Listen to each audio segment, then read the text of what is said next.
আসসালামু আলাইকুম। সকলকে কেমিস্ট্রির টপিক ভিত্তিক ওয়ান শট সিরিজের পরিবেশ রসায়ন চ্যাপ্টারের ক্লাসে ওয়েলকাম করছি।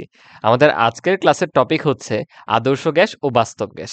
পরিবেশ রসায়ন চ্যাপ্টার থেকে যে একটি বা দুটি সিকিউ আমাদের বোর্ড পরীক্ষায় আসে, সেখানে আমরা প্রায়ই বাস্তব গ্যাসগুলো কখন আদর্শ গ্যাসের ন্যায় আচরণ করবে এই কোয়েশ্চেনটা বা এই টাইপের কোয়েশ্চেন আসতে দেখি। আজকের ক্লাসে আমরা এইগুলো নিয়েই A to Z পড়াশোনা করব।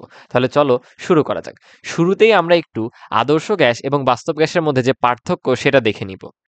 প্রথমেই যে কনসেপ্টটা আমাদের পুরোপুরি ক্লিয়ার থাকতে হবে সেটা হচ্ছে আদর্শ গ্যাসের কনসেপ্টটাই কিন্তু পুরোপুরি কাল্পনিক। আদর্শ গ্যাস কিন্তু রিয়েল লাইফে এক্সিস্ট করে না। সো আমরা গ্যাসের যে সূত্রগুলো পড়ছি, বয়েল, চার্লস, অ্যাভোগাড্রো, এই সূত্রগুলো একটা কাল্পনিক গ্যাসের ক্ষেত্রে খাটবে এবং আদর্শ গ্যাস ওই সূত্রগুলো মেনে চলবে।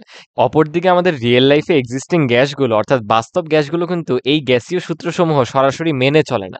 মেনে চলে না বলতে কিরকম? ধরো, আমরা বয়েলের সূত্রে পড়ছি যে তাপমাত্রা স্থির রেখে একটা গ্যাসের চাপ যদি তুমি দ্বিগুণ করে দাও, আয়তন ঠিক অর্ধেক হয়ে যাবে ব্যস্তানুপাতিক অনুপাতে। এক্ষেত্রে বাস্তব গ্যাসের জন্য চাপ বাড়ালে আয়তনটা কমে যাবে, কিন্তু এক্স্যাক্টলি ওই ব্যস্তানুপাতিক অনুপাতে কমবে না। বুঝতে পারছি কিনা? সেকেন্ড পয়েন্টটা লক্ষ্য করো। আদর্শ গ্যাসের ক্ষেত্রে আমাদের একটা স্বীকার্যই ছিল যে গ্যাসীয় অণুগুলোর মধ্যে কোনো ধরনের আন্তঃআণবিক আকর্ষণ বা বিকর্ষণ কিন্তু নেই। অপরদিকে আমরা প্রত্যেকেই জানি যে রিয়েল যে গ্যাসগুলো বা আমাদের বাস্তব গ্যাসের জন্য অণুগুলোর মধ্যে কিন্তু আন্তঃআণবিক আকর্ষণ বিকর্ষণ বিদ্যমান, রাইট? এখান থেকে দেখো আমরা একটা অ্যানালাইসিস করতে পারি কিরকম। গ্যাসের যে অভ্যন্তরীণ শক্তি সেটাকে যদি আমরা বিভব শক্তি এবং গতিশক্তি এই দুই ভাগে ভাগ করি, গতিশক্তি কিন্তু ডিপেন্ড করে বেগের উপরে। সো গ্যাসীয় পদার্থের যে বেগ হবে তার মাধ্যমে চলে আসবে কি half M into V square. আর আমরা জানি গ্যাসীয় পদার্থের ক্ষেত্রে কিন্তু বেগটা হয় হচ্ছে সিআরএমএস বেগ। সো এক্ষেত্রে সিআরএমএস এর উপর হোল স্কোয়ার দিয়ে দিতে হবে। আর ম্যাসটাকে আমরা এখানে কেমিস্ট্রিতে ডাব্লিউ দ্বারা রিপ্রেজেন্ট করি, রাইট? সো এখানে যদি তুমি সিআরএমএস বেকের ফর্মুলা ইনপুট দাও তাহলে দেখবা সূত্রটা কাইন্ড অফ এরকম চলে আসবে, 3/2 এনআরটি। এটাই কিন্তু আমাদের গ্যাসীয় পদার্থের গতিশক্তির ফর্মুলা। অপরদিকে আমরা মাত্রই বললাম যে আদর্শ গ্যাসের জন্য অণুগুলোর মধ্যে কোনো ধরনের কিন্তু আন্তঃআণবিক আকর্ষণ বিকর্ষণ বল নাই। তাহলে ওদের কিন্তু কোনো বিভব শক্তি থাকবে না। অর্থাৎ আমরা বলতে পারি একটা গ্যাসের যে অভ্যন্তরীণ শক্তি বা ইন্টারনাল এনার্জি যাকে ইউ দ্বারা প্রকাশ করা হয়, সেটা সরাসরি গতিশক্তির সমান হয় আইডিয়াল গ্যাসের জন্য, যা কিনা 3/2 এনআরটি। এবং এখান থেকে তুমি বলতে পারো যে অভ্যন্তরীণ শক্তি কিন্তু তাপমাত্রার সাথে সমানুপাতিক সম্পর্ক ফলো করে, অর্থাৎ অভ্যন্তরীণ শক্তি ইউ সমানুপাতিক কিন্তু টি। আন্তঃআণবিক আকর্ষণ বিকর্ষণ বল না থাকার কারণে কিন্তু আদর্শ গ্যাসগুলোর কোনো বিভব শক্তি বা স্থিতিশক্তি থাকতেছে না। পুরো গতিশক্তিটাই অভ্যন্তরীণ শক্তি হচ্ছে, রাইট? দেখো, আমাদের ফোর্থ পয়েন্টটা এমনই ছিল, গ্যাস সমূহের অভ্যন্তরীণ শক্তি শুধুমাত্র তাপমাত্রার উপর নির্ভর করে আদর্শ গ্যাসের বেলায়। কেন? আমরা মাত্রই বের করে দেখলাম ইউ ইকুয়ালস টু কিন্তু 3/2 এনআরটি। এক্ষেত্রে এন তো জাস্ট পরিমাণ, তুমি একই পরিমাণের গ্যাস নিয়ে যখন কাজ করবা তখন সেটা কিন্তু আর পরিমাণের উপর ডিপেন্ড করবে না, তখন সরাসরি দেখো ইউটা আসতেছে হচ্ছে তাপমাত্রার সমানুপাতিক, রাইট? অপরদিকে বাস্তব গ্যাসের বেলায় কিন্তু আমাদের আন্তঃআণবিক আকর্ষণ বল বিদ্যমান। তো সেক্ষেত্রে অভ্যন্তরীণ শক্তিতে কিন্তু বিভব শক্তিরও একটা কন্ট্রিবিউশন থাকবে। তাই এক্ষেত্রে অভ্যন্তরীণ শক্তি আয়তন এবং তাপমাত্রা উভয়ের উপর নির্ভরশীল। এই পার্থক্যটা বুঝতে পারছি কিনা? থার্ড পয়েন্টটা দেখো এরকম ছিল, আদর্শ গ্যাসের বেলায় গ্যাসের মোট আয়তনের তুলনায় অণুসমূহের নিজস্ব যে আয়তন সেটা খুবই নগণ্য হয়। এই কারণে দেখবে আমরা পাত্রের আয়তনকেই গ্যাসের আয়তন হিসেবে ইউজ করি পিভি ইকুয়ালস টু এনআরটি ফর্মুলাতে, রাইট? কিন্তু বাস্তব গ্যাসের বেলায় কিন্তু অণুসমূহের একটা সিগনিফিকেন্ট অ্যামাউন্টের আয়তন থাকে। সো ওর আয়তনটা কিন্তু গ্যাসের মোট আয়তনের তুলনায় নগণ্য না। বুঝতে পারতেছি কিনা? দেখো ভাইয়া, বলতে চাচ্ছি বাস্তব গ্যাসের বেলায় গ্যাসের অণুগুলোর একটা সিগনিফিকেন্ট অ্যামাউন্ট রয়েছে নিজস্ব আয়তনের। এর কারণে কি হয় দেখো, গ্যাসীয় পদার্থটার অণুগুলোকে যখন আমি পাত্রে এক সাইডে নিয়ে আসছি, দেখো একটা সিগনিফিকেন্ট অ্যামাউন্ট কিন্তু সে দখল করছে। অর্থাৎ এক্ষেত্রে গ্যাস অণুসমূহের যে আয়তন সেটা পুরো দখলকৃত আয়তনের তুলনায় কিন্তু নগণ্য না। সেই ক্ষেত্রে আয়তনটা ক্যালকুলেট করতে হয় আমাদের। অপরদিকে আদর্শ গ্যাসের বেলা দেখা যায় গ্যাসীয় অণুগুলোর যে নিজস্ব আয়তন তা পুরো দখলকৃত আয়তনের তুলনায় প্রায় নগণ্য। এই জন্য আমরা দেখবা ভি বলতে কিন্তু পাত্রের আয়তনকে ইউজ করে ফেলি আদর্শ গ্যাসের বেলায়। তাহলে আমরা আদর্শ এবং বাস্তব গ্যাসের মধ্যে সরাসরি এই পার্থক্যগুলো দেখতে পাচ্ছি, রাইট? চলো আমরা সামনের দিকে যাই।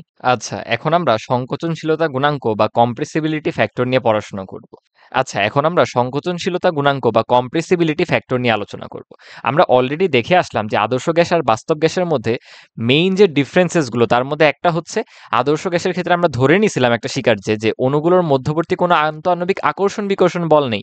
অপরদিকে বাস্তব গ্যাসের ক্ষেত্রে সেটা এক্সিস্ট করে। আবার আদর্শ গ্যাসের অণুগুলো পুরো দখলকৃত আয়তনের তুলনায় অণুগুলোর আয়তন কিন্তু খুবই নগণ্য। অপরদিকে বাস্তব গ্যাসের জন্য সে অণুগুলোর আয়তন নগণ্য হচ্ছে না। এই ক্ষেত্রে দেখা যায় যে আমাদের আদর্শ gas PV equals to nRT সূত্র ফলো করলেও বাস্তব গ্যাস কিন্তু তা মান্য করে না। বাস্তব গ্যাসের জন্য আমরা লিখতে পারি PV equals to Z into nRT. এই জেডই হচ্ছে আমাদের সংকোচনশীলতা গুণাঙ্ক। এক্ষেত্রে আমরা একই তাপমাত্রা ও চাপে একই পরিমাণ গ্যাস নিছি আদর্শ এবং বাস্তবের জন্য এই অ্যানালাইসিসটা করতে। তাহলে এক্ষেত্রে আদর্শ গ্যাসের বেলায় ভলিউমটাকে আমরা বলতে পারি ভি আইডিয়াল, আর রিয়েল গ্যাসের বেলায় ভলিউমটাকে বলতে পারি ভি রিয়েল। ভাইয়া যদি এদেরকে 1 এবং 2 নং ইকুয়েশন দেই, চলো তো এক কাজ করি, 2 ভাগ 1 করে দিলে কি দাঁড়াবে? যেহেতু এক্ষেত্রে তাপমাত্রা এবং চাপ একই এবং পরিমাণটাও সেম, সো এখানে কিন্তু পি এন আর টি কেটে যাবে। সো আলটিমেটলি দাঁড়াচ্ছে রিয়েল গ্যাসের যে আয়তন ডিভাইডেড বাই আইডিয়াল গ্যাসের যে আয়তন সেটা ইকুয়ালস টু জেড। তাহলে আমাদের সংকোচনশীলতা গুণাঙ্কের মেইন ডেফিনেশনই হচ্ছে এইটা, বাস্তব গ্যাসের আয়তন এবং আদর্শ গ্যাসের আয়তনের অনুপাতকেই আমরা জেড দ্বারা প্রকাশ করি। তাহলে বলতো একটা আদর্শ গ্যাসের জন্য জেড এর মান কি হবে? আদর্শ গ্যাসের জন্য জেড ইকুয়ালস টু কিন্তু 1 হবে। অপরদিকে জেড এর মান যদি 1-এর থেকে বড় হয়, তখন আমরা কি বলতে পারি যে আমাদের রিয়েল গ্যাসের আয়তনটা আইডিয়াল গ্যাসের আয়তন থেকে বড় আসছে। যেহেতু ভগ্নাংশটার মান 1-এর থেকে বড়, তাহলে অবশ্যই ভগ্নাংশের লবটা বড়। আবার যদি জেড এর মান 1-এর থেকে ছোট হয়, তখন আমরা বলতে পারি আমাদের বাস্তব গ্যাসের আয়তনটা ওই তাপমাত্রা এবং চাপে আইডিয়াল গ্যাসে যা হওয়ার কথা ছিল তার থেকে কম আসতেছে। আমরা যদি কখনো কোনো একটা গ্যাসের আদর্শ আচরণ হতে বিচ্যুতি বের করতে চাই, তখন আমাদেরকে Z-1 এর মডিউলাস মানটা বের করতে হয়। কেন? কারণ আমরা জানি Z=1 হলে কিন্তু গ্যাসটা আইডিয়াল বা আদর্শ হয়, রাইট? সেই 1 এর থেকে কম বা বেশি যেটাই হোক না কেন সেটাই কিন্তু আদর্শ আচরণ হতে বিচ্যুতি। এখন কতটুকু বিচ্যুতি হয়েছে সেটা জাস্ট তুমি পার্থক্য বা অন্তরটা করেই বের করে ফেলতে পারো। এবং আমরা বিভিন্ন গ্যাসের ক্ষেত্রে এরকম ক্রমও বের করতে পারি আদর্শ আচরণ হতে বিচ্যুতি। দেখা যায় পোলার গ্যাসগুলোর ক্ষেত্রে বিচ্যুতিটা সর্বাধিক হয়, তারপরে নন পোলারের বড় আকারের গ্যাসগুলো, তারপরে হয় নন পোলারের ছোট আকারের গ্যাসগুলো। ভাই যদি একটা উদাহরণ নেই, ধরো আমাদেরকে এই 5টি বাস্তব গ্যাসের আদর্শ আচরণ হতে বিচ্যুতির ক্রম বের করতে বললো, আমাদের প্রথম টার্গেট হবে এর মধ্যে কোনটা পোলার গ্যাস বের করে ফেলা। অবশ্যই অ্যামোনিয়া কিন্তু একটা পোলার গ্যাস, তাহলে আমরা বলতে পারি অ্যামোনিয়া এখানে সবচেয়ে বেশি। অ্যামোনিয়া ব্যতীত বাকি 4টা গ্যাসই কিন্তু এই ক্ষেত্রে নন পোলার, রাইট? সো ওদের ক্ষেত্রে আমার দেখতে হবে আকারের দিক দিয়ে কিন্তু কার্বন ডাই অক্সাইড সবচেয়ে বড়, অর্থাৎ অ্যামোনিয়ার পরে বিচ্যুতি দেখাবে কার্বন ডাই অক্সাইড, এরপর দেখো নাইট্রোজেন, দেন অক্সিজেন, আর সবচেয়ে ছোট হাইড্রোজেনের বিচ্যুতি হবে কিন্তু সবচেয়ে কম, রাইট? এবার আমরা অ্যামাগা বক্রে যাওয়ার আগে একটা ছোট্ট অবজারভেশন দেখে ফেলি, চলো। দেখো এক্ষেত্রে আমি বাম পাশে নিচ্ছি হচ্ছে হিলিয়াম গ্যাসের পরমাণু, আর ডান পাশে নিচ্ছি হচ্ছে অক্সিজেন গ্যাসের পরমাণু। আমরা জানি যে হিলিয়াম গ্যাসের তুলনায় কিন্তু অক্সিজেন গ্যাসের আকারটা বড় তুলনামূলকভাবে, রাইট? এখন হিলিয়াম গ্যাসের পরমাণুর আকার ছোট হওয়ায় পাশাপাশি দুটি পরমাণুর নিউক্লিয়াস কিন্তু অনেকটাই কাছাকাছি অবস্থান করে। এতে করে তুমি যদি অধিক পরিমাণে চাপ বৃদ্ধি করো, হিলিয়ামের ক্ষেত্রে কিন্তু নিউক্লিয়াস পরস্পরকে বিকর্ষণ করবে। অর্থাৎ আমরা বলতে পারি যে ছোট আকারের গ্যাসগুলোর জন্য ইনিশিয়ালি বা তুমি যদি অধিক চাপ প্রয়োগ করো, তখন বিকর্ষণধর্মী বলটা ডমিনেট করে। কেন? কারণ এই নিউক্লিয়াস কিন্তু অনেকটাই কাছাকাছি অবস্থান করতেছে। সো তুমি যত আরো কাছে আনবা, তত নিউক্লিয়াস দ্বয় পরস্পরকে বিকর্ষণ করবে। অপরদিকে অক্সিজেনের বেলায় লক্ষ্য করো, এর আকার বড় হওয়ায় পাশাপাশি দুটি পরমাণু নিউক্লিয়াস কিন্তু তুলনামূলকভাবে একে অন্যের থেকে দূরে অবস্থান করে, কিন্তু নিউক্লিয়াসের কাছাকাছি হতে পারে পাশের পরমাণুর কোনো একটা ইলেকট্রন, তুলনামূলকভাবে নিউক্লিয়াসের থেকে সেই ইলেকট্রন কিন্তু কাছে অবস্থান করে। আর ইলেকট্রন আর নিউক্লিয়াস পরস্পর বিপরীতধর্মী চার্জ হয়, এরা কিন্তু পরস্পরকে আকর্ষণ করবে। অর্থাৎ অক্সিজেনের মতো বড় আকারের গ্যাসগুলোতে তুমি যদি চাপ বৃদ্ধি করো, ইনিশিয়ালি কিন্তু আমাদের আকর্ষণধর্মী বলটা ডমিনেট করবে। এরপর তুমি আরো চাপ বৃদ্ধি করে গ্যাসের পরমাণু দুটাকে যদি কাছে আনতে থাকো, তখন তো একটা পর্যায়ে এসে নিউক্লিয়াস দ্বয় খুবই কাছে চলে আসবে এবং তখন বিকর্ষণধর্মী বলটা ডমিনেট করবে। বাট ইনিশিয়ালি বড় আকারের গ্যাসগুলোতে কিন্তু আমরা বলতে পারি যে নিউক্লিয়াস পরস্পর থেকে দূরে অবস্থান করায় নিউক্লিয়াস আর ইলেকট্রনের আকর্ষণধর্মী বলের ক্ষেত্রে ডমিনেট করে। তাহলে দেখো আমরা সামারি টানতে পারি, হিলিয়ামের মতো ছোট আকারের গ্যাসগুলোর ক্ষেত্রে চাপ বৃদ্ধি করা হলে বিকর্ষণধর্মী বল ডমিনেট করবে ইনিশিয়ালি।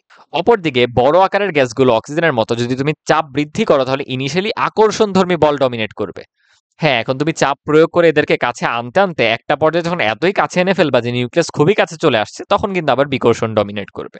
বুঝতে পারছি কিনা? চলো এবার আমরা অ্যামাগা বক্রটা দেখে আসি। দেখো বিজ্ঞানী অ্যামাগা সমষ্ণ প্রক্রিয়ায় বয়েলের সূত্রকে কাজে লাগিয়ে একটা অ্যানালাইসিস করছিল বাস্তব গ্যাসের জন্য। সমষ্ণ প্রক্রিয়া আমরা কি জানি যে পি এর সাথে ভি এর সম্পর্কটা ব্যস্তানুপাতিক, যেহেতু এক্ষেত্রে তাপমাত্রা স্থির। অর্থাৎ আইডিয়াল গ্যাসের জন্য আমরা বলতে পারি পিভি ইকুয়ালস টু কিন্তু একটা কনস্ট্যান্ট হবে, অর্থাৎ যে কোনো মুহূর্তেই চাপ এবং আয়তনের গুণফল একটা ধ্রুব সংখ্যা হবে। এই গ্রাফের ওয়াই অক্ষে দেখো আমরা পিভি নিয়েছি, অথবা আমাদের সংকোচনশীলতা গুণাঙ্ক জেড নিয়েছি। পিভি আর জেড কিন্তু পরস্পরের সমানুপাতিক। তুমি যদি সমীকরণটা লক্ষ্য করো, PV equals to Z N R T, অর্থাৎ আমরা বলতে পারি পিভি সমানুপাতিক জেড। অর্থাৎ তুমি যদি জেড নিয়ে গ্রাফটা আঁকো আর পিভি নিয়ে আঁকো, দেখো একই ধরনের গ্রাফই আমরা পাবো, রাইট? আমরা এক্স অক্ষে কিন্তু প্রেসার নিয়েছি, অর্থাৎ ক্রমাগত দেখো আমরা চাপ বাড়াচ্ছি। আইডিয়াল গ্যাসের জন্য কি হওয়ার কথা ভাইয়াকে বলো তো? আইডিয়াল গ্যাসের জন্য কিন্তু আমাদের always PV equals to constant, অর্থাৎ এরকম এক্স অক্ষের সমান্তরাল একটা লাইন পাওয়ার কথা ছিল, বা যেখানে আমাদের জেড এর ভ্যালু 1 আসার কথা ছিল। আমরা অলরেডি দেখে আসছি যে আইডিয়াল গ্যাসের জন্য কিন্তু সংকোচনশীলতা গুণাঙ্কের ভ্যালুটা হচ্ছে 1, তাই হওয়ার কথা। বাট দেখো বাস্তব গ্যাসের জন্য কিন্তু সেটা ফলো হয়নি, বিভিন্ন গ্যাসের ক্ষেত্রে বিভিন্নভাবে ভ্যারি করলো। কেন?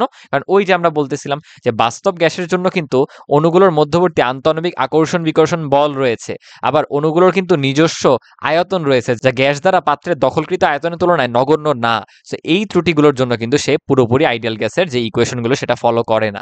এখন আমাদের অ্যানালাইসিসটা করতে হবে এখান থেকে যে এক এক গ্যাসের জন্য গ্রাফটা এক এক রকম আসলো কেন। দেখো তোমার হাইড্রোজেনের বেলায় গ্রাফটা পুরোপুরি উপরের দিকে আসছে, হিলিয়ামের বেলায় পুরোপুরি একটা সরলরেখা উপরের দিকে, কিন্তু নাইট্রোজেন, অক্সিজেন এবং কার্বন ডাইঅক্সাইডের বেলায় গ্রাফটা আগে আসছে নিচের দিকে, তারপরে উপরের দিকে চলে আসছে।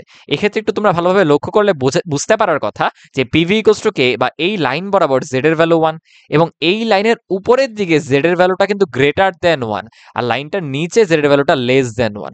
মনে করে দেখো তো আমরা বলছিলাম জেড এর ভ্যালু যখন একের থেকে ছোট, তখন রিয়েল গ্যাসের যে আয়তন সেটা আইডিয়ালের আয়তন থেকে কম আসতেছে। অর্থাৎ একই চাপ প্রয়োগে, এই 200 অ্যাটমসফিয়ার চাপ প্রয়োগে আইডিয়াল গ্যাসের আসার কথা এমন, বাট হাইড্রোজেন বা অক্সিজেন গ্যাসের জন্য কিন্তু ভিন্ন ভিন্ন ভ্যালু আসতেছে এক্ষেত্রে। আবার জেড যখন একের থেকে বড়, তখন আমরা বলতে পারতাম যে বাস্তব গ্যাসের আয়তনটা এক্ষেত্রে আমাদের আইডিয়াল গ্যাসের আয়তন হচ্ছে বড়, রাইট? সো এক্ষেত্রে আমরা গ্রাফটাকে 3টা সেগমেন্টে ভাগ করতে পারি। দেখা যাচ্ছে কার্বন ডাইঅক্সাইডের চাপ বৃদ্ধি করতে করতে শুরুতে আয়তনটা কমতেছে, রিয়েল গ্যাসের আয়তনটা আইডিয়াল গ্যাসের থেকে কম এই জোনে আছে। এরপর চাপ বাড়াতে বাড়াতে এক পর্যায়েও কিন্তু আবার উপরের দিকে, অর্থাৎ আয়তন বৃদ্ধি পেয়ে গেছে বা জেড গ্রেটার দেন 1 ওই জোনে চলে গেছে, তাই না? এর রিজনটা চলো একটু বোঝার চেষ্টা করি। ভাইয়া তোমাদের কিন্তু মাত্রই বলছিলাম যে ছোট আকারের গ্যাসগুলোকে চাপ প্রয়োগ করলে তাদের মধ্যে বিকর্ষণ ডমিনেট করবে। এই কারণেই এক্ষেত্রে হাইড্রোজেন এবং হিলিয়াম, যাদের আকার তুলনামূলকভাবে ছোট, তুমি যত এদের চাপ বৃদ্ধি করছো তত কিন্তু এদের আয়তন বেড়ে গেছে। কেন বলতো? কারণ অণুগুলোর মধ্যে ক্রমাগত বিকর্ষণ কাজ করছে এই ক্ষেত্রে, এবং বিকর্ষণের কারণে আয়তন বেড়ে গেছে। আর আয়তন যদি বেশি হয়, আইডিয়ালি আমাদের যে আয়তন আসার কথা ছিল তার থেকে বেশি আসলেই তো পিভি এর মানটা বেশি চলে আসবে, অর্থাৎ গ্রাফটা উপরের দিকে পাওয়া যাবে। এই জন্য লক্ষ্য করো হাইড্রোজেন এবং হিলিয়ামের বেলায় আমরা গ্রাফটাকে কিন্তু অলওয়েজ উপরের দিকে পাইছি, জেড ইকুয়ালস টু 1 লাইনের উপরের দিকে বা জেড গ্রেটার দেন 1 জোনে। অপর দিকে আমাদের অক্সিজেন কিংবা নাইট্রোজেন কিংবা কার্বন ডাইঅক্সাইড এরা তুলনামূলকভাবে কিন্তু বড় আকারের গ্যাস। তো তুমি চাপ প্রয়োগে শুরুতে কিন্তু এদের মধ্যে আকর্ষণ ডমিনেট করবে, অর্থাৎ অণুগুলো আরো কাছাকাছি আসবে, এই জন্য ভলিউমটা কমে যায়। সেক্ষেত্রে কিন্তু দুইটা কেস হচ্ছে যে তুমি যত চাপ প্রয়োগ করতেছো শুরুতে ওদের মধ্যে আকর্ষণ ডমিনেট করতেছে। কেন? আমরা একটু আগেই দেখে আসলাম বড় আকারের গ্যাসের অণু বা পরমাণুগুলোর মধ্যে ইনিশিয়ালি আকর্ষণ ডমিনেট করে, তো তখন তুমি চাপ প্রয়োগ করলে ওরা আরো কাছাকাছি চলে আসে বা আয়তন কমে যায়। এই কারণেই দেখো আমরা গ্রাফগুলো নিচের দিকে পাইছি, তাই না? নিচের দিকে আসছে গ্রাফগুলো। কিন্তু তুমি কাছে আনতে আনতে একটা পর্যায়ে চলে গেলে তখন ওরা এতই কাছে চলে আসবে, তখন কিন্তু নিউক্লিয়াস আবার বিকর্ষণ শুরু করবে। সো কেস 2তে যে একটা পর্যায়ে যখন বিকর্ষণ শুরু হয়ে যাচ্ছে, তখন তুমি আবার যত চাপ বাড়াচ্ছ তত কিন্তু বিকর্ষণ ডমিনেট করার কারণে অণুগুলো পরস্পর থেকে দূরে চলে যাচ্ছে, এবং সেই কারণেই কিন্তু দেখো গ্রাফটা আবার ক্রমাগত উপরের দিকে ওঠা শুরু হলো এবং গ্রাফটা জেড গ্রেটার দেন 1 জোনে চলে গেছে। তাহলে আমরা বলতে পারি যে এই গ্রাফে জেড ইকুয়ালস টু 1 লাইনে কোনো আকর্ষণ বা বিকর্ষণ নাই। জেড গ্রেটার দেন 1 এ ডমিনেট করে কে বলতো? বিকর্ষণ ধর্মী বল, আর জেড লেস দেন 1 এ ডমিনেট করে হচ্ছে আকর্ষণ ধর্মী বল। এই বিষয়টা ভাই আরেকটু ক্লিয়ার করে সামারাইজ করে দিই। দেখো আমাদের রিয়েল গ্যাসের আয়তন যখন আইডিয়াল গ্যাসের থেকে বড় আসতেছে, অর্থাৎ এক্ষেত্রে আমরা বলতে পারি হাইড্রোজেন এবং হিলিয়াম গ্যাসের কথা, তখন কিন্তু তাদের মধ্যে বিকর্ষণটা বেশি কাজ করতেছে। কারণ কি? অণুগুলোর আকার এমনিই ছোট ছোট, ওদের নিউক্লিয়াস কাছাকাছি, তাই নিউক্লিয়াস পরস্পরকে বিকর্ষণ করতেছে। এই জন্য গ্রাফটাকে দেখো আমরা উপরের দিকে পাইছি হাইড্রোজেন এবং হিলিয়ামের জন্য। তাহলে আমরা বলতে পারি এই যে উপরের জোনটা হচ্ছে জেড গ্রেটার দেন 1। অপরদিকে যখন রিয়েল গ্যাসের আয়তন আমাদের আইডিয়াল গ্যাস থেকে ছোট আসতেছে, অর্থাৎ ইনিশিয়ালি আমাদের অক্সিজেন, নাইট্রোজেন, কার্বন ডাইঅক্সাইড এরা বড় আকারের গ্যাসগুলো, এরা পরস্পর থেকে দূরে দূরে আছে বা আকারগুলো বড় বড়, তাই তুমি যখন চাপ প্রয়োগ করবা তখন কিন্তু পরস্পরের মধ্যে আকর্ষণ কাজ করবে। এই জন্য চাপ প্রয়োগে ক্রমাগত আয়তন কমে যাবে, অর্থাৎ এক্ষেত্রে আমরা বলতে পারি জেড লেস দেন 1 জোনে এরা থাকতেছে, যেটা কিনা আমাদের এই যে নিচে এবং এখানে আকর্ষণটা ডমিনেট করতেছে। বাট এটাও কিন্তু একটা লিমিটেশন আছে, তুমি কাছে আনতে আনতে এতই কাছে এনে ফেলছো যে এরপরে আবার বিকর্ষণ শুরু হয়ে গেছে, তার জন্য দেখো গ্রাফগুলো আবার লাফ দিয়ে উপরের দিকে উঠে গেছে। বুঝতে পারি কিনা? কিন্তু আমাদের আইডিয়াল গ্যাসের বেলায় দেখা যায় কি যে আইডিয়াল আর রিয়েলের আয়তন একই, অর্থাৎ এক্ষেত্রে কোনো আকর্ষণ বা বিকর্ষণ বল নাই, যেখানে কিনা আমাদের জেড ইকুয়ালস টু 1 হয়ে যায়, রাইট? তাহলে আশা করি তোমরা অ্যামাগা বক্রের ফুল এই ডিটেল অ্যানালাইসিসটা বুঝতে পারছো। ইন শর্ট মনে রাখবা, ছোট আকারের গ্যাসগুলোতে যত চাপ প্রয়োগ করা হবে তাদের মধ্যে বিকর্ষণ ডমিনেট করে, তাই তুমি যতই চাপ প্রয়োগ করো তত তাদের আয়তন বেড়ে যায়। অপরদিকে আমাদের বড় আকারের গ্যাসগুলো শুরুতে আকর্ষণ ডমিনেট করে, তাই তুমি যতই চাপ প্রয়োগ করবা আয়তন কিন্তু কমে যাবে বা এরা পরস্পরের কাছাকাছি আসবে। বাট এক্ষেত্রে কাছে আসতে আসতে নিউক্লিয়াস নিউক্লিয়াস যখন অনেক কাছে চলে আসে তখন কিন্তু আবার বিকর্ষণ হয়। আর আইডিয়াল গ্যাসের জন্য আমরা এক্সাক্ট দেখি পিভি ইকুয়ালস টু কে সমীকরণ ফলো হয়, অর্থাৎ এক্ষেত্রে আমাদের সংকোচনশীলতা গুণাঙ্ক কিন্তু ইকুয়ালস টু 1। ক্লিয়ার? চলো এবার আমরা সামনের দিকে যাই। এখন দেখো আমরা বাস্তব এবং আদর্শ গ্যাসের মধ্যে যে পার্থক্য সেগুলোর সাহায্যে আদর্শ গ্যাসের মতো বাস্তব গ্যাসেরও একটা সমীকরণ ফর্ম করার চেষ্টা করবো, এবং এই সমীকরণটা ভ্যান ডার ওয়ালস সমীকরণ হিসেবে পরিচিত। এই সমীকরণ বানানোর জন্য আমাদের পিভি ইকুয়ালস টু এনআরটি যে ফর্মুলা সেখান থেকে আসতে হবে। সেখানে দুটো বিষয়কে সংশোধন করতে হবে। কাকে জানো? প্রেসার এবং ভলিউম। কেন দেখো? কারণ গ্যাসের অণুগুলোর মধ্যবর্তী কিন্তু আকর্ষণ বা বিকর্ষণ বল রয়েছে, যেটাকে আমরা আন্তঃআণবিক আকর্ষণ বা বিকর্ষণ বল বলি। এতে করে কি হয় দেখো, গ্যাসটা পাত্রের দেয়ালে যে চাপ দেওয়ার কথা সেটা কিন্তু ফুললি সে দিতে পারবে না, কারণ পেছনের দিকে অণুগুলো কিন্তু ওকে টেনে ধরতেছে একটা নির্দিষ্ট বলে। তাহলে নিট বলটা যেটা ও পাত্রের দেয়ালের উপর দিচ্ছে সেটা কিন্তু কমে যাচ্ছে। অপরদিকে আমাদের আইডিয়াল গ্যাসের বেলায় এই প্রেসারে কিন্তু কোনো পরিমাণ কমে যায় না, কারণ সেক্ষেত্রে এই আকর্ষণ বা বিকর্ষণ কোনো বল কিন্তু ছিল না। তাহলে এই চাপের ব্যাপারটাও সংশোধন করতে হবে।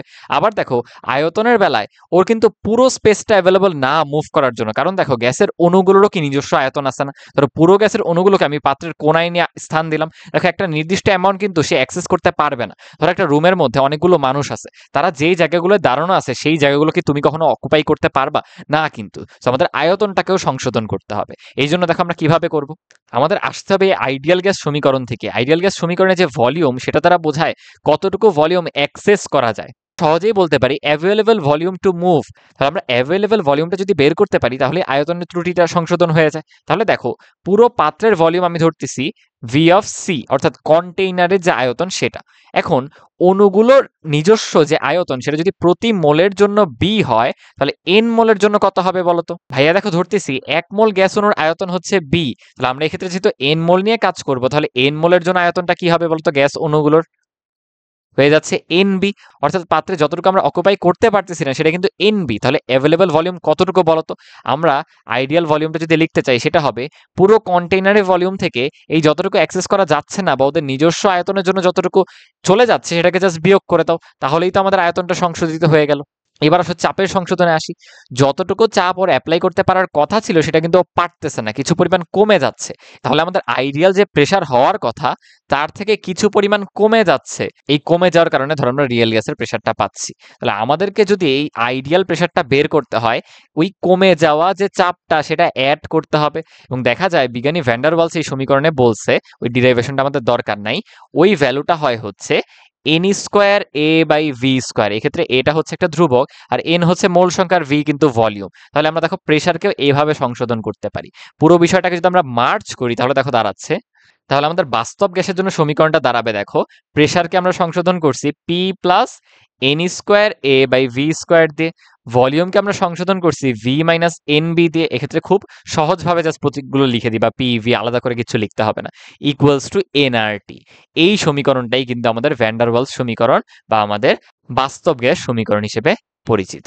বলো ক্লিয়ার কিনা? এই টপিকটা কিন্তু খুবই গুরুত্বপূর্ণ আমাদের এইচএসসি বোর্ড পরীক্ষার জন্য, রাইট? চলো আমরা সামনের দিকে যাই। আমরা একটু এই যে এ আর বি দুটি ধ্রুবকের কথা বললাম সূত্রটায়, ওই দুটা তাৎপর্য বলে নিব। আমি সূত্রটা আরেকবার লিখতেছি, P plus N square A by V square into V minus N B equals to NRT. এটাই কিন্তু আমাদের বাস্তব গ্যাসের সমীকরণ। এক্ষেত্রে যে ধ্রুবক এ এবং বি তার তাৎপর্যটা কি দেখো, এ দ্বারা আসলে সিগনিফাই করা হয় গ্যাসের অণুগুলোর আন্তঃআণবিক আকর্ষণকে, এবং এই আন্তঃআণবিক আকর্ষণও কার ক্ষেত্রে বেশি হবে কার ক্ষেত্রে কম হবে এটা কাইন্ড অফ আমাদের আদর্শ আচরণ হতে বিচ্যুতির যে ক্রমটা ছিল তার মতোই।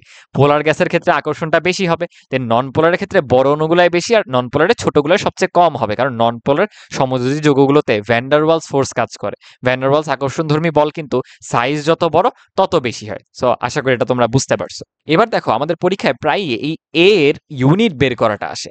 আমাকে বলো তো, আমি কিন্তু একটা কলার সাথেই 3টা কলা যোগ করতে পারবো, আমি আম আর কলা কিন্তু যোগ করতে পারবো না। অর্থাৎ দেখো আমরা একই জাতীয় রাশিকে যোগ বা বিয়োগ দিতে পারি এবং এক্ষেত্রে আনসার যেটা আসবে সেটাও কিন্তু একই জাতীয়ই রয়ে যাবে, রাইট? তাহলে বলা যায় যে প্রেসারের সাথে যে অ্যাড করা হচ্ছে n²a/v², প্রেসারের একক যদি অ্যাটমসফিয়ার হয়, ওই অংশটুকুর পুরোটারও একক কিন্তু অ্যাটমসফিয়ার হবে, কারণ সমজাতীয় রাশিকেই কিন্তু আমরা একসাথে যোগ করতে পারি। তাহলে এই পুরোটা মিলে হবে আমাদের অ্যাটমসফিয়ার।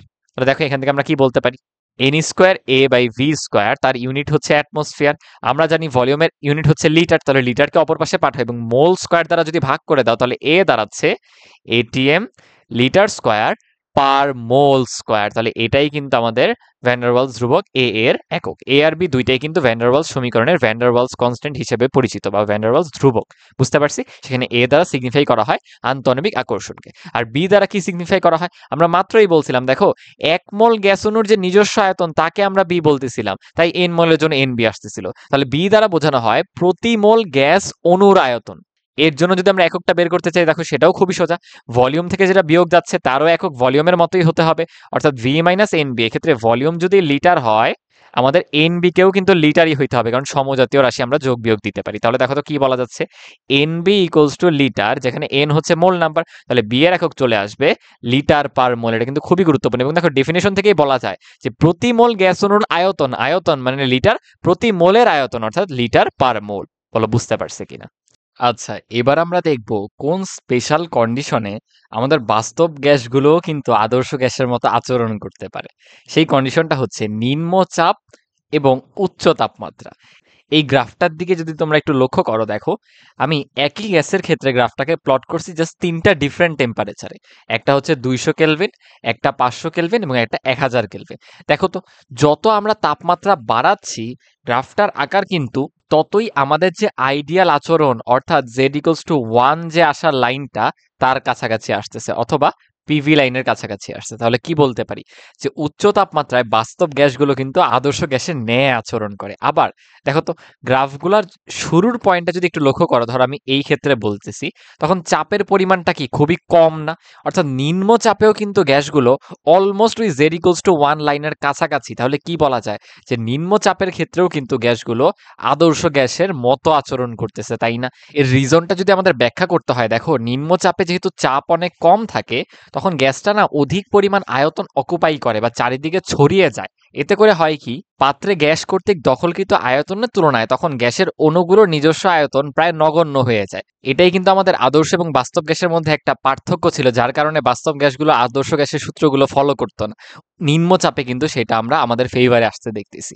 আবার যখন তুমি উচ্চ তাপমাত্রায় নিয়ে যাচ্ছ, তখন অধিক তাপমাত্রায় গ্যাসের গতিশক্তিও কিন্তু অধিক হবে, কারণ আমরা কি দেখে আসছিলাম বলতো, গতিশক্তির ভ্যালুটা হচ্ছে 3/2 nRT, অর্থাৎ অভ্যন্তরীণ শক্তি বা গতিশক্তি সরাসরি তাপমাত্রার সাথে সমানুপাতিক। তুমি যখন তাপমাত্রা বাড়িয়ে দিবা বা উচ্চ তাপমাত্রায় যাবা, তখন গ্যাসের অণুর ছোটাছুটির যে বেগ সেটাও হিউজ পরিমাণে থাকবে। আমরা কিন্তু জানি যে বাস্তব গ্যাসের অণুগুলো পরস্পরকে আকর্ষণ বা বিকর্ষণ করে, এই কারণে এই গ্যাসের অণু দেয়ালে যে পরিমাণ চাপ দেওয়ার কথা তা কিন্তু সে দিতে পারে না। কেন? কারণ পেছন থেকে অন্য গ্যাসীয় অণুগুলো তাকে আকর্ষণ করে রাখে, রাইট? এখন যদি গ্যাসের তাপমাত্রা আমরা বাড়িয়ে দিই, তখন এই উচ্চ গতিশক্তির কারণে কিন্তু এই আকর্ষণ বা বিকর্ষণ বলটা তখন আমরা নেগলেক্ট করতে পারবো। সে এত হাই স্পিডে ছোটাছুটি করতেছে যে এই আকর্ষণ বা বিকর্ষণ বল তার উপর খুব একটা ইফেক্ট ফেলতে পারে না। এই কারণেই উচ্চ তাপ এবং নিম্ন তাপমাত্রায় আমাদের বাস্তব গ্যাসগুলো কিন্তু আদর্শ গ্যাসের ন্যায় আচরণ করতে পারে। এবং এই কোয়েশ্চেনটাও হুবহু আমাদের বোর্ড পরীক্ষার ঘ নাম্বারে প্রায়ই আসতে দেখা যায়। সো তখন তোমরা এই গ্রাফটাও অ্যাড করে দিবা, যাতে করে তোমরা একটা পূর্ণাঙ্গ নাম্বার এনশিওর করতে পারো।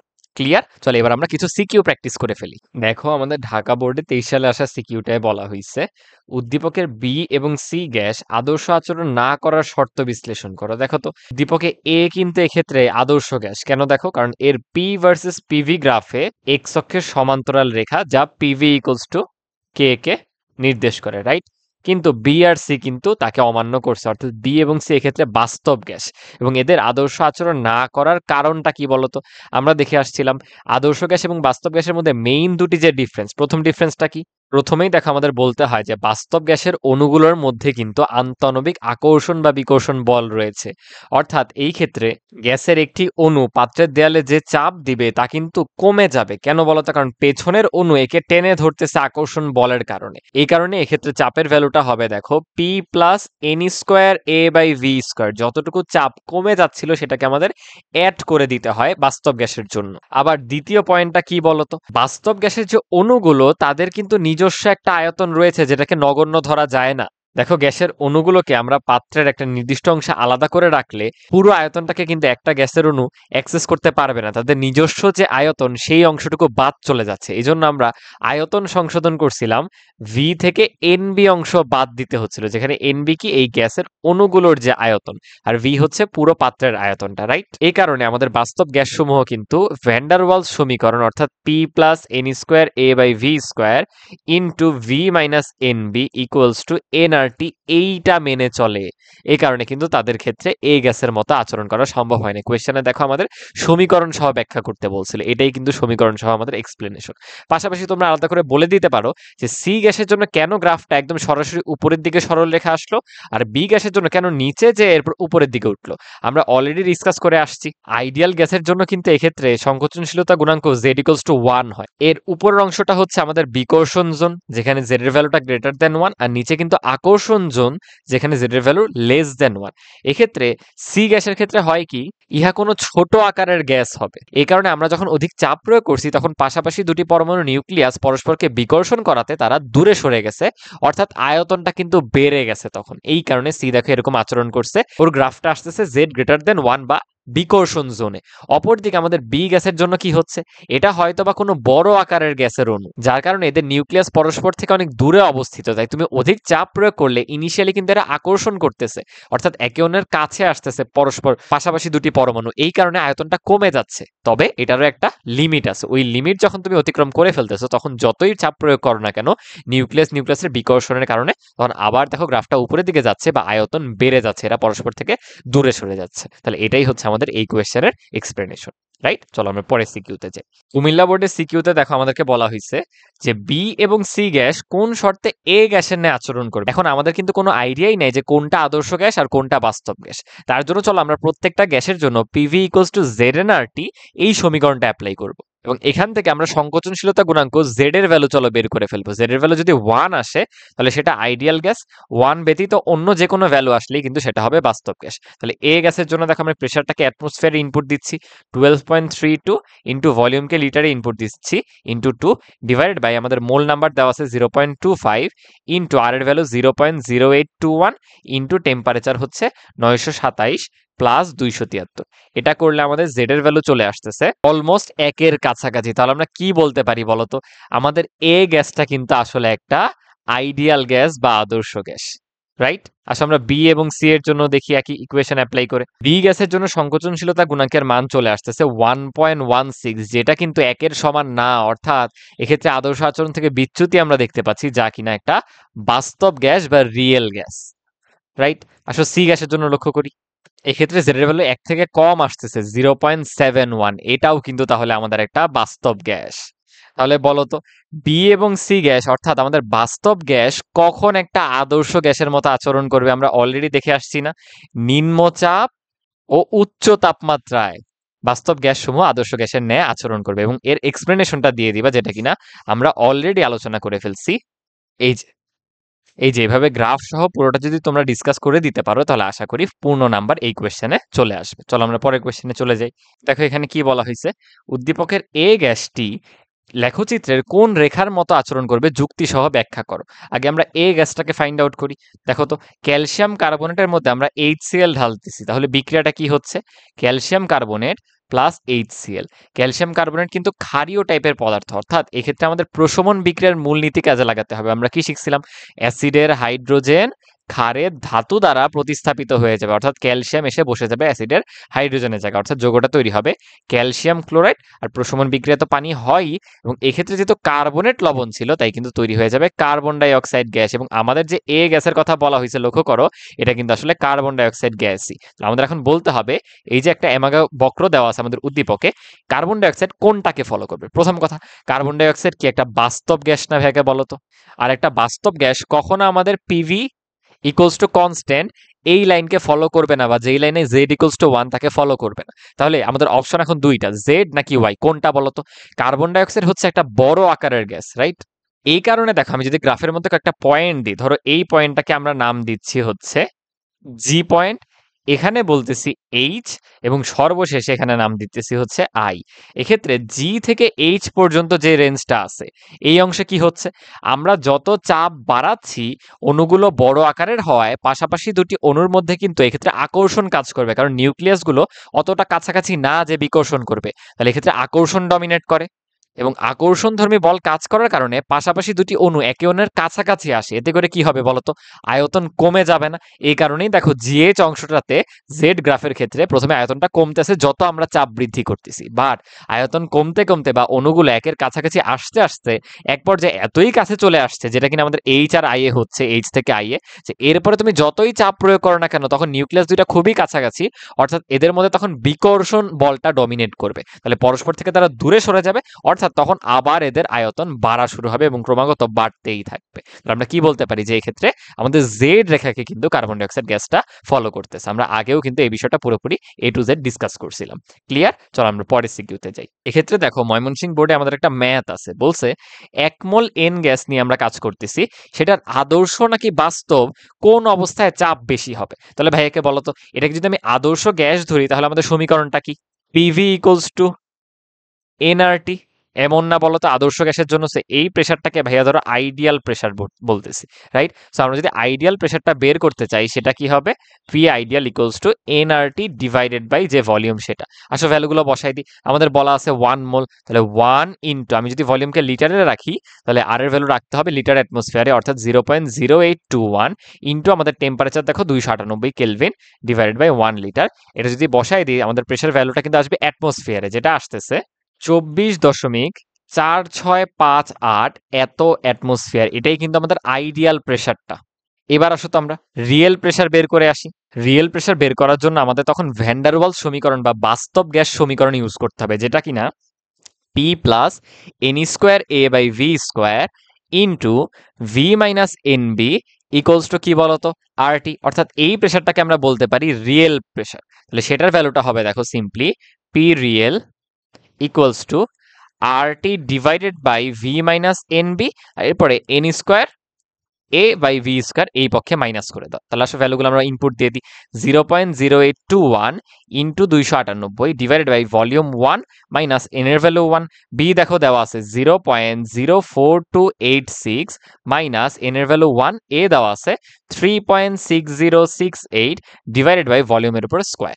এখান থেকে আমাদের প্রেসারের ভ্যালুটা আসতেছে 21.955 এত অ্যাটমসফিয়ার। তাহলে দেখো তো বাস্তব গ্যাসের চাপটা কি কম আসতেছে না? এবং এটাই কিন্তু হওয়ার কথা ছিল, আমরা অলরেডি ডিসকাস করে আসছি। দেখো এই যে আমাদের বাস্তব গ্যাসের একটা অণু দেয়ালে যে চাপটা প্রয়োগ করবে সেটা কিন্তু আদর্শ গ্যাসের থেকে কম হবে, কারণ আদর্শ গ্যাসের বেলায় অণুগুলোর মধ্যবর্তী কোনো আকর্ষণ বিকর্ষণ বল থাকে না, বাট এক্ষেত্রে আকর্ষণধর্মী বল যা কিনা পেছনের অণুগুলোকে টেনে ধরবে, এই কারণে ওর চাপটা কিন্তু দেয়ালে কম প্রয়োগ হবে। সো আমরা বলতে পারি পি অফ রিয়েল অবশ্যই হবে less than P of ideal, right? এটাই কিন্তু আমরা এই ম্যাথে মাত্র যেটা করলাম সেখানে একদম ম্যাথমেটিক্যালি করে দেখতে পারলাম পুরো প্রমাণটা।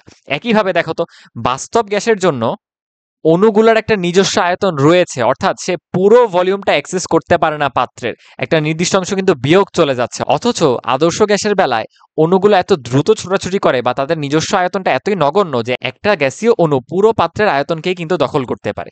এতে করে আমরা বলতে পারি যে আইডিয়াল গ্যাসের যে ভলিউম সেটা কিন্তু বেশি হবে রিয়েল গ্যাসের ভলিউমের থেকে। সো ভলিউম এবং প্রেসার দুই ক্ষেত্রেই কিন্তু আমাদের রিয়েল বা বাস্তব অবস্থায় ভ্যালুটা কম আসতেছে, অর্থাৎ বাস্তব গ্যাসের জন্য আয়তন এবং চাপের ভ্যালু আদর্শ গ্যাসের তুলনায় কম আসে। রাইট? মাত্র আমরা যে ম্যাথটা করলাম সেখানে একদম ম্যাথমেটিক্যালি দেখে ফেলছি। চলো আমরা পরের সিকিউতে চলে যাই। আচ্ছা, আমাদের আজকের ক্লাসের সর্বশেষ যে সিকিউ, এখানে দেখো বলা হয়েছে এ এবং বি দুটি গ্যাস আমাদের দেওয়া হয়েছে উদ্দীপকে। এদের আদর্শ গ্যাস হতে বিচ্যুতি বের করতে হবে। মনে আছে আমরা বিচ্যুতি কিভাবে বের করি? ওদের জন্য আমরা PV equals to Z N R T এই সমীকরণ অ্যাপ্লাই করে সেখান থেকে জেড মাইনাস ওয়ান যদি বের করতে পারি দুইজনের জন্য আলাদা আলাদা করে, তাহলে কিন্তু আমরা বিচ্যুতির ভ্যালুটা পেয়ে যাবো। তাহলে চলো তো আমরা এ গ্যাসের জন্য যদি সমীকরণটা অ্যাপ্লাই করি তাহলে কি দাঁড়াচ্ছে? PV equals to Z N R T, যেখান থেকে জেড দাঁড়াবে PV divided by NRT. Pressure দেখো দেওয়া আছে মিলিমিটার পারদ চাপে, আমরা 760 দ্বারা ডিভাইড করে অ্যাটমসফিয়ারে নিয়ে গেছি। ভলিউমকে লিটারে নিলে দাঁড়াচ্ছে 0.55 ডিভাইড বাই, দেখো মোল নাম্বার দেওয়া নাই, মোল নাম্বার আমরা কিভাবে বের করতে পারি বলো? ডাব্লিউ বাই এম করে। এক্ষেত্রে ডাব্লিউ দেওয়া আছে বা ভর দেওয়া আছে 0.45, বাট আমাদের মোলার ম্যাস কিন্তু জানা নাই, এ এর মোলার ম্যাস সেটা দেওয়া নাই কোয়েশ্চেনে। ইন্টু আর হচ্ছে 0.0821 ইন্টু টেম্পারেচার দেখো 30°C, যেটা কেলভিনে নিলে দাঁড়াবে 303। সো আমাদের যদি কোয়েশ্চেনে এই মোলার ম্যাসটা দেওয়া থাকতো এর, তাহলে আমরা জেড পেয়ে যেতাম, সেখান থেকে জেড মাইনাস ওয়ান করলে ওর বিচ্যুতিটা পেয়ে যেতাম। বাট আনফর্চুনেটলি এই কোয়েশ্চেনে ডাটাটা মিসিং আছে, এ বা বি কারোরই কিন্তু মোলার ম্যাস দেওয়া নাই। সো আমরা পরীক্ষা এতটুকু করে দিয়ে চলে এসে পড়বো, বুঝতে পারছি? আসলে বি এর জন্য আমি অ্যাপ্লাই করি। বি এর জন্য জেড ইকুয়ালস টু কি দাঁড়াবে? ফর্মুলা একই, PV divided by NRT. P এর ভ্যালু হচ্ছে 450 ডিভাইডেড বাই 760, অ্যাটমসফিয়ারে নিলাম, ইন্টু লিটারে ভলিউমকে নিলে 0.425 ডিভাইডেড বাই, এক্ষেত্রেও দেখো এন বের করতে হবে ডাব্লিউ বাই এম করে। ডাব্লিউ দেওয়া আছে 0.325, বাট আমাদের এম অফ বি কিন্তু দেওয়া নাই, বি এর যে মোলার ম্যাসটা এটা কোয়েশ্চেনে মিসিং আছে। ইন্টু আর হচ্ছে 0.0821 ইন্টু টেম্পারেচার হচ্ছে আমাদের 30°C, যেখান থেকে আমরা পাবো 303। তো এখানে এমটা দেওয়া থাকলে আমরা জেড বের করতে পারতাম, বুঝতে পারছি? এই কোয়েশ্চেনটা চাইলে তোমরা আরেকভাবে একটু অ্যাপ্রোচ করতে পারো। কিভাবে? তোমরা directly PV equals to NRT formula apply করো উভয়ের জন্য। তাহলে দেখবা এ গ্যাসের ক্ষেত্রে তোমরা এন কে ভাঙাবা, পিভি ইকুয়ালস টু এভাবে লিখবা W by M into R T. সেখান থেকে চিন্তা করবা যে আচ্ছা এই দুইটা গ্যাস যদি আদর্শ গ্যাস হতো তাহলে এম এর ভ্যালুটা কত আসতো। দেখতা এম অফ এ চলে আসতেছে হচ্ছে 44, বুঝতেছো? 44 গ্রাম পার মোল, যদি আমরা ওরকম অ্যাজিউম করে নিই। একইভাবে যদি বি এর জন্য তুমি PV equals to NRT formula apply করো এবং করে ওখানে এন কে ডাব্লিউ বাই এম বি দিয়ে ভাঙো, সেখান থেকে ওর যে মোলার ম্যাস সেটা চলে আসতেছে 32 গ্রাম পার মোল। তাহলে দেখো তো আমরা কি বলতে পারি যে 32 গ্রাম পার মোল মানে কিন্তু অক্সিজেন গ্যাস, অর্থাৎ বি গ্যাসটা অ্যাকচুয়ালি অক্সিজেন গ্যাসকে রিপ্রেজেন্ট করে আর এ গ্যাসটা কিন্তু অ্যাকচুয়ালি কার্বন ডাইঅক্সাইড গ্যাসকে রিপ্রেজেন্ট করে। সো সেইভাবে আমরা একটু বলতে পারি বিচ্যুতিটা কার বেশি। আমরা জানি যে আদর্শ আচরণ হতে বিচ্যুতি কিন্তু পোলার গ্যাসের সবচেয়ে বেশি হয়, তারপরে নন পোলারে বড় আকারগুলো, তারপর ছোট আকারগুলো। এই দুটি গ্যাসই যেহেতু আমাদের নন পোলার, তাই এদের মধ্যে আকার দেখতে হবে, আকার অবশ্যই কার্বন ডাইঅক্সাইডের বেশি, তাহলে বিচ্যুতির দিক দিয়ে সেটা কিন্তু কার্বন ডাইঅক্সাইডে বেশি আসবে, তার থেকে কম আসবে অক্সিজেনে আকারের কারণে। এইভাবে চাইলে আমরা আনসারটা করতে পারি যখন আমাদের মোলার ম্যাসটা মিসিং। বাট এটা কিন্তু পুরোপুরি সত্য না বা কারেক্ট না, কেন বলতো? কারণ তাহলে তো তুমি অ্যাজিউম করে নিলে যে একটা আদর্শ গ্যাস, নাহলে তো তুমি PV equals to nRT apply করতে পারতা না। আবার আদর্শ গ্যাস যদি হয় তাহলে আবার বিচ্যুতি কিভাবে হয়? সেই কোয়েশ্চেনটা ত্রুটি সম্পন্ন। যদি এরকম ডাটা না থাকে তখন হয়তো আমরা এভাবে একটু অ্যাজিউম করে মনে করো এক্সপ্লেনেশনটা দিতে পারি, অথবা আমাদের মোলার ম্যাসটা দেওয়া থাকতে হবে, তাহলে একদম অ্যাকুরেট এক্সপ্লেনেশনটা আমরা দিতে পারতাম। ক্লিয়ার? তাহলে আশা করি ভাইয়া তোমাদেরকে আদর্শ গ্যাস এবং বাস্তব গ্যাস রিলেটেড যত ধরনের কনসেপ্ট আছে সেটা পুরোপুরি ক্লিয়ার করতে পারছি। আজকের ক্লাস আমাদের তাহলে এই পর্যন্তই। থ্যাংক ইউ সবাইকে। আল্লাহ হাফেজ। আসসালামু আলাইকুম।